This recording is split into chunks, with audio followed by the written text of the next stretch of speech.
Ini saya bisa kelihatan ya ini ya. Bisa, Pak. Oke.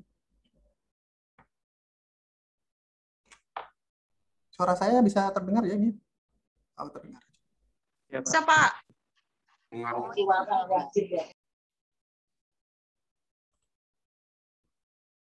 Oke. Perkuliahan kita dimulai dari kontrak perkuliahan. Nah, perkuliahan ini adalah mata kuliah yang kaitannya dengan komunikasi bisnis dan teknis. Oke, saya harap suara saya bisa terdengar dengan baik ya untuk materi umum yang harus saya sampaikan di awal ini. Saya sambil rekam, siapa tahu nanti bisa diperlukan untuk kalian bisa simak nanti di kemudian hari. Komunikasi bisnis dan teknis ini adalah merupakan mata kuliah baru hasil dari penggabungan beberapa mata kuliah lainnya. Jadi untuk semester atas mata kuliah ini tidak direkomendasikan untuk diambil. Nah, sedangkan untuk angkatan tahun 2019 ke atas ini merupakan mata kuliah yang wajib untuk ditempuh. Nah, sebelumnya saya mau tanya dulu, nanti kaitannya dengan pembahasan materi di slide ini, mohon nanti kita bisa sama-sama menyimak ya, karena nanti ada kaitannya dengan teknis perkuliahan kita ke depan nanti seperti apa. Saya sampaikan dulu bahwa mata kuliah ini nanti akan kita bahas terkait dengan apapun yang sifatnya teknis komparasi, komunikasi bisnis. Nah, nanti mata kuliah ini juga kita akan menyampaikan kaitan dengan bentuk dasar dan pola hubungan komunikasi antara manusia, sesama manusia, kemudian antar manusia dengan perangkat, kemudian bagaimana proses yang terjadi pada saat ini, transisi lintas budaya yang terjadi pada saat ini seperti apa, kemudian bagaimana kita mengimplementasikannya dan menerapkannya dalam komunikasi bisnis menggunakan perangkat. Harapannya, kalau kalian nanti belajar materi ini, harapannya kalian akan dapat memahami, kemudian dapat pengalaman kaitannya dengan pengetahuan umum, bagaimana komunikasi yang baik, bagaimana komunikasi secara teknis itu dilakukan, kemudian perangkat apa saja yang kita butuhkan untuk melakukan komunikasi bisnis, kemudian memahami tentang bentuk dasar dan tingkah laku yang kita lakukan, bagaimana irisan dari proses yang terjadi berdasarkan budaya yang ada pada saat ini, kemudian teknis penerapan komunikasinya seperti apa. Nah, ini nanti akan kita pelajari pada beberapa pertemuan ke depan. Oke, kita harus tahu dulu bahwa beban SKS ini akan mempengaruhi mata kuliah ini ke depannya akan dilakukan dalam beberapa pertemuan. Nah, kaitannya dengan mata kuliah ini dibebankan ke kalian jumlahnya 3 SKS ya. Jadi 3 SKS. Nah, ketentuan yang kita ketahui bersama bahwa satu SKS-nya itu harus ditempuh dalam waktu per minggu, per semester. Jadi proses pembelajaran itu kita lakukan per minggu, per semester. Nah, perlu kita ketahui bersama bahwa satu semester itu range pertemuannya itu antara 12 sampai dengan 16 dalam satu minggu. Ya, jadi dalam satu semester itu ada 12 sampai dengan 16 kali dalam per minggunya. Nah, nanti kita akan alokasikan 3 SKS per minggunya seperti apa. Nah, sesuai dengan aturan yang berlaku, satu SKS itu sebenarnya ditempuh dalam waktu 170 menit. Idealnya adalah 170 menit untuk satu SKS. Nah, kalau kita bagi dengan jumlah SKS kita, 3 SKS, jadi sebenarnya total satu minggu materi yang akan kita dapatkan itu adalah 510 menit. Itu kurang lebih sekitar 8,5 jam. Harus idealnya seperti itu. 3 SKS dalam satu minggu itu alokasi waktunya adalah 8,5 jam lah, seperti itu. Nah, faktanya adalah kita tidak melaksanakan perkuliahan selama itu, ya, selama 8,5 jam. Jangankan 8,5 jam ya, setengah jam aja mungkin sudah tidak fokus. Jadi tidak mungkin kita akan melaksanakan perkuliahan dalam waktu 8,5 jam. Terlebih lagi kalau misalnya kita dengan aturan yang baru menerapkan hampir 100% perkuliahan daring. Nah, ini pasti akan banyak kuota yang kebuang seperti itu. Nah, dengan demikian alokasi waktu yang kita lakukan idealnya adalah 300 menit. 300 menit dikonversikan dalam jam berarti ada sekitar 2,5 jam. Nah, faktanya sekarang kalau kita lakukan perkuliahan dalam waktu 2,5 jam, yang ada saya yang capean untuk menyampaikan materi, sedangkan mungkin di kawan-kawan ada yang tidak menyimak. Jadi efektivitas dalam penyampaian materi itu nanti akan saya tuangkan dalam bentuk penugasan dan dalam bentuk pembahasan diskusi. Sehingga nanti ke depannya durasi untuk menyampaikan materi dalam bentuk live session seperti ini itu saya alokasikan sekitar 60 sampai 120 menit. Ya, seperti itu. Oke. Jadi untuk penyampaian materi saya alokasikan mulai 60 sampai 120 menit. Nah, ini idealnya pasti harus disimak oleh kawan-kawan yang mengikuti mata kuliah ini. Walaupun saya harus optimis bahwa apa yang saya sampaikan dalam waktu 60 sampai 120 menit itu bisa disimak. Nah, sisanya kita akan alokasikan dalam bentuk penugasan. Oke, penugasan itu diberikan waktu kurang lebih sekitar 360 menit sampai dengan 450 menit dalam penugasan. Walaupun faktanya tugas biasanya saya berikan dalam waktu 1 minggu. 1 minggu itu berapa? 20 berapa? 170 menit itu dialokasikan untuk 1 minggu. Nah, faktanya kalian ngerjain tugas saya berikan alokasi kurang lebih sekitar 1 minggu. Jadi tidak dikerjakan dalam waktu 390 menit seperti itu. Jadi nanti penugasan tidak dalam waktu 390 menit atau 450 menit. Nah, kemudian semua presensi materi penugasan itu semua terpusat di Smart Campus. Untuk kawan-kawan yang sudah pernah mengambil mata kuliah saya di semester yang sebelumnya, itu semua saya pusatkan di Smart Campus. Jadi apapun penilaian kriteria itu mengikuti ketentuan yang ada di Smart Campus. Jadi saya tidak merubah apapun yang ada di Smart Campus. Presensi bagi kawan-kawan yang sudah pernah mengambil mata kuliah dengan saya, selama perkuliahan berlangsung, teknis presensi itu biasanya saya lakukan dengan beberapa cara. Yang pertama dengan melakukan pengamatan langsung. Pengamatan langsung itu misalnya saya panggil nih ya, presensi, saya panggil atas nama ini. Nah, itu nanti saya langsung checklist presensinya. Kemudian ada cara yang lain yaitu dengan menggunakan kolom diskusi. Jadi pada kolom diskusi itu kalian tinggal menuliskan hadir kayak gitu aja. Kalau di pertemuan saya sebelumnya saya minta untuk membalas postingan saya. Tapi untuk semua kelas saya di semester ini saya minta kalian hanya untuk menuliskan hadir pada forum diskusi selama perkuliahan berlangsung. Ya, jadi pada saat kuliah berlangsung saya akan buka forum diskusi, kemudian kalian akan tuliskan di situ hadir seperti itu. Nah, nanti setelah perkuliahan selesai, kolom diskusi akan saya tutup. Jadi presensi tidak bisa dilakukan. Atau bisa melalui tugas dan pengumpulan pengerjaan UAS dan UTS. Jadi ada pengerjaan tugas, itu bisa saya jadikan sebagai presensi. Kemudian pengerjaan UAS dan UTS juga bisa saya jadikan presensi.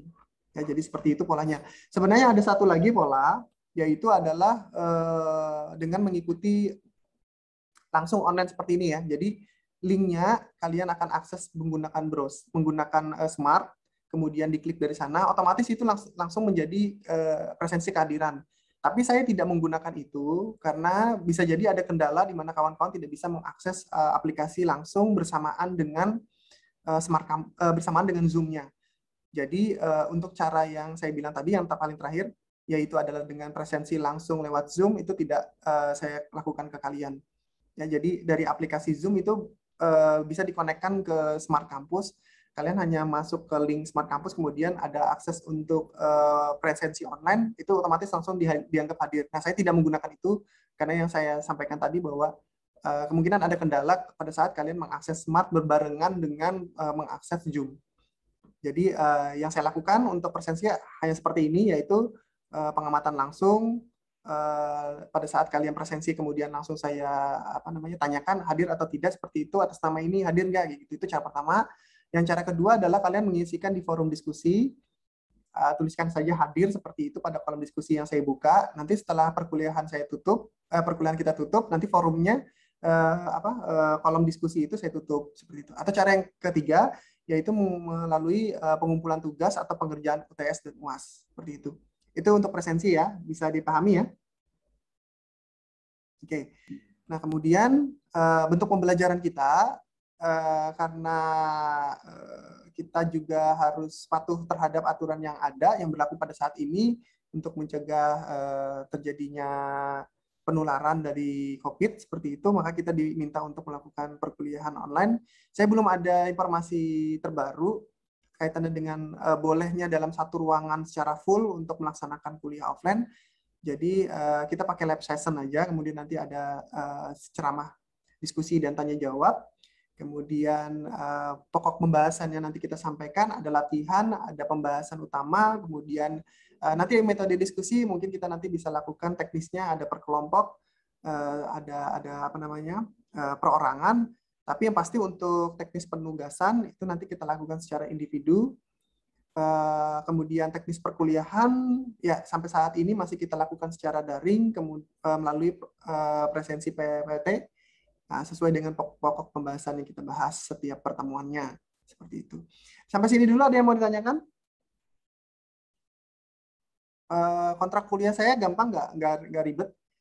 Jadi apakah nanti kalau telat masuk nggak boleh kalau nanti lewat sekian menit apa boleh tetap masuk lah Pak? Saya nggak masalah. Kalau misalnya nanti ada keluar misalnya Pak, gimana? Nanti bisa lah masuk lagi Pak. Selama dalam proses perkuliahan berlangsung, silakan saja masuk dan keluar. Nah, yang pasti presensinya itu saya buka setiap perkuliahan. Jadi pada saat perkuliahan, presensi dari teknis ini tadi melalui forum diskusi itu nanti akan saya buka. Nah, nanti kalian juga saya minta untuk cross check di Smart Campus. Lihat pada pertemuan pertama hari ini, itu kolom diskusi sudah saya buka, silakan aja kalian tuliskan langsung di situ kehadiran kalian, tulis aja hadir kayak gitu, karena nanti secara otomatis kehadiran kalian itu sudah langsung mengacu ke nama kalian, kayak gitu. Jadi kalian nggak usah tuliskan NIM, nama seperti itu nggak perlu, karena nanti otomatis itu akunnya adalah akun punya kalian seperti itu. Jadi presensi saya buka sekarang di pertemuan 1, silakan kalian presensi di kolom diskusi, di kolom diskusi ya. Jadi ada di bawah materi itu ada kolom diskusi, silakan saja nanti kalian presensi di situ. Mulai sekarang sampai nanti saya buka, kalau setiap pertemuannya kan kurang lebih sekitar sampai jam 3 ya, jam 3. Dan nanti sampai jam 3.30 itu masih saya buka, nanti setelah itu baru saya tutup. Jadi presensinya hanya bisa dilakukan pada jam itu. Kalau tidak ditanyakan, saya informasikan dulu kaitannya dengan materi kita. Ini pembahasan materi kita setiap pertemuannya, total ada 14 pertemuan. 14 pertemuan untuk pembahasan dan sisanya adalah UTS UAS seperti itu. Jadi pertemuan pertama adalah kaitannya dengan kepribadian manusia, itu ada 2 pembahasan di situ. Kemudian sifat dasar dari komunikasi bisnis di pertemuan ketiga, proses komunikasi bisnis pertemuan keempat, teknik untuk lobbying dalam bisnis. Nah, itu juga ada di pertemuan kelima, perencanaan dan pengorganisasian pesan bisnis. Ada 2 pertemuan kira-kira seperti itu. Kemudian komunikasi lintas budaya, presensi bisnis, bagaimana kita menyajikan bisnis yang kita akan kaji kepada orang lain. Nah, kemudian korespondensi. Nah, yang terakhir yang paling menarik adalah kaitannya dengan teknologi informasi dalam dunia bisnis. Itu ada 3 kali pertemuan di situ. Seperti itu untuk materi umum. Ini saya rekam, mungkin bisa lah saya share ke kalian nanti ya di WA. Kalau muat di WA ya, kalau nggak muat ya saya taruh di Google Drive aja, nanti bisa kita simak bersama lagi kalau mau diulang kembali materinya. Seperti itu, ada yang mau disampaikan kawan-kawan yang hadir pada hari ini? Yang baru datang ngikut aja ya. Kalau ada yang baru join dan belum nyimak materi apa yang saya sampaikan sebelumnya, tinggal mengikutin saja. Oke, saya ulangi lagi untuk presensi ya. Jadi yang saya ulangi untuk presensi saja, untuk materi nanti bisa disimak pada rekaman saya. Kalau nanti saya uploadkan di Google Drive, tinggal di share kembali. Untuk presensi, saya pakai beberapa cara. Presensinya dilakukan dengan pengamatan langsung, yang kedua dengan menggunakan forum diskusi, kemudian yang ketiga dengan menggunakan pengumpulan tugas dan pengerjaan UTS sama UAS. Nah, yang saya pakai hari ini itu adalah dengan menggunakan forum diskusi. Jadi silakan isikan di di presensi, silakan isikan di Smart Campus pada kolom diskusi. Nah, tuliskan saja hadir seperti itu di kolom diskusi. Nah, itu nanti akan menjadi rekap kehadiran. Baik, itu dulu. Ada yang mau ditanyakan yang lain? Kawan-kawan ada yang mau ditanyakan terlebih dahulu? Ini pas 35 orang ya. Harapan saya nanti juga pertemuan-pertemuan berikutnya 35 orang mahasiswa ini bisa hadir semua ya. Harapan saya seperti itu. Walaupun ini materinya tidak terkait secara langsung dengan teknis praktikum, tapi saya harapkan secara teori konsep dasarnya udah bisa dipahami seperti itu. Jadi target pencapaian mata pelajarannya bisa dimaksimalkan seperti itu. Ada yang mau ditanyakan dulu terkait dengan kontrak perkuliahan? Silakan kalau ada yang mau ditanyakan. Paham sudah, Pak. Nggak ada, Pak. Kalau ada yang mau ditanyakan, silakan. Ini saya tutup ya. Kalau ada yang mau ditanyakan, silakan ditanyakan.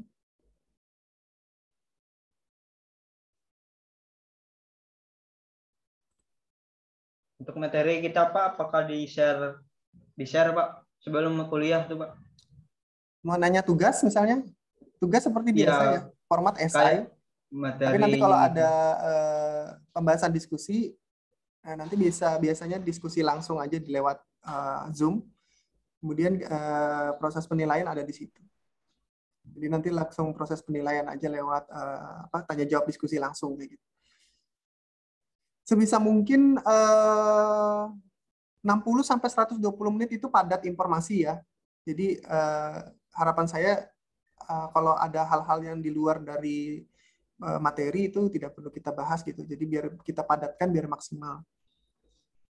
Ya, jadi selebihnya kita akan tuangkan dalam bentuk penugasan kayak gitu. Nah, di luar dari itu, boleh apa kalau misalnya kita tanya-tanya di grup WA yang sudah dibikin oleh kawannya ya. Silakan, itu sudah ada grup WA, silakan kita gunakan. Yang pasti deskripsinya harus kita sepakati bersama-sama bahwa grup itu kita gunakan untuk pembahasan materi, penugasan kemudian diskusi.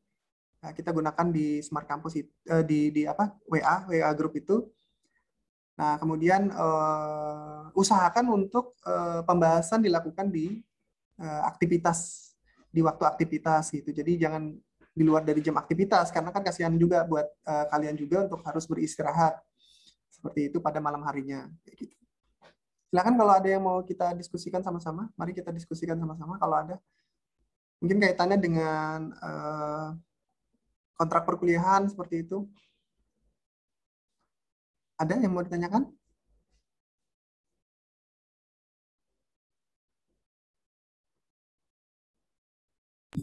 Pak, boleh nanya nggak, Pak? Silakan kalau ada yang mau ditanyakan.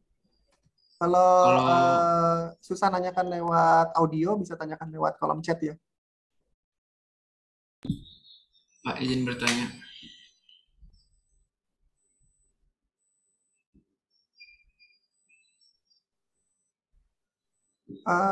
Apakah wajib Pak harus videonya dihidupkan misalnya seperti itu? Saya sih tidak masalah dengan video aktif atau tidak ya. Yang penting saya tidak merasa bersalah kalau saya sudah menyampaikan materi. Yang penting materi yang saya sampaikan itu bisa didengar dengan baik. Kalau kalian mau pakai mode podcast, silakan lah seperti itu. Saya tidak ada masalah dengan itu. Yang pasti seperti yang saya sampaikan tadi, saya tidak merasa bersalah karena saya sudah menyampaikan materi langsung kayak gitu. Jadi tinggal kalian saja mau menyimak atau tidak. Yang pasti nanti ada materinya yang saya kasih. Nah, bisa lewat Zoom ini langsung saya taruh di sini, atau biar terpusat aja di Smart kayak gitu. Jadi biar langsung saya posting di Smart, tinggal kalian unduh dari situ kayak gitu. Jadi bisa terpusat lah seperti itu. Silakan kalau ada yang mau tanyakan, tanyakan pada kolom komentar.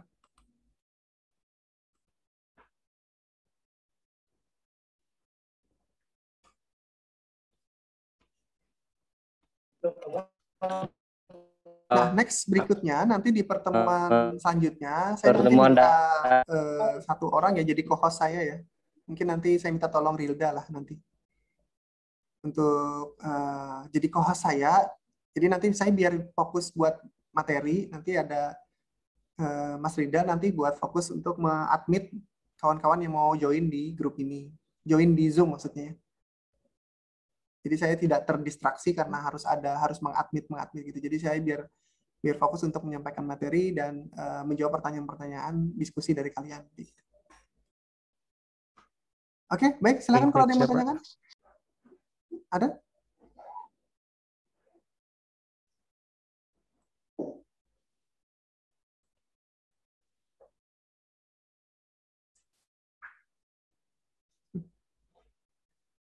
Silakan kalau ada yang mau ditanyakan. Secara detail konteks materi belum bisa saya sampaikan ya. Jadi secara umum lah. Silabusnya seperti itu. Nanti kalian lihat lagi nanti di Smart. Saya akan uploadkan juga di situ kontrak perkuliahannya untuk slide-nya. Nanti bisa kalian cek aja di Smart.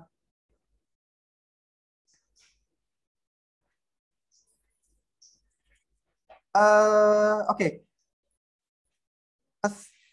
Mas Rida bertanya, jika kedepannya nanti Smart ada permasalahan atau ada error, apakah nanti ada platform alternatif untuk pengumpulan tugas?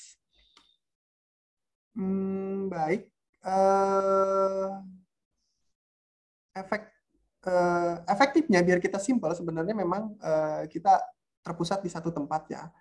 Tapi kalau memang benar-benar kondisional, yang memang mengharuskan kita hari itu juga menyelesaikan lab season kita, studi kasus kita, ya berarti kita gunakan platform lain ya seperti itu.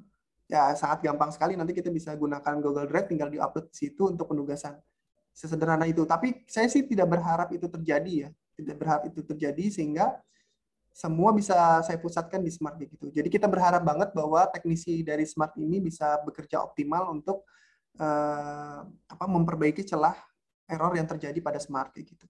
Mudah-mudahan bisa seperti itu. Tapi ya alternatifnya kita menggunakan Google Drive lah seperti itu untuk penugasan. Tapi tidak setiap waktu gitu. Itu yang saya harapkan tidak gitu. Jadi karena saya tidak ingin kerepotan juga, dan saya tidak ingin juga kalian juga repot untuk posting di tempat yang berbeda. Kemudian saya juga bisa mengevaluasi, memonitoring dalam satu aplikasi saja.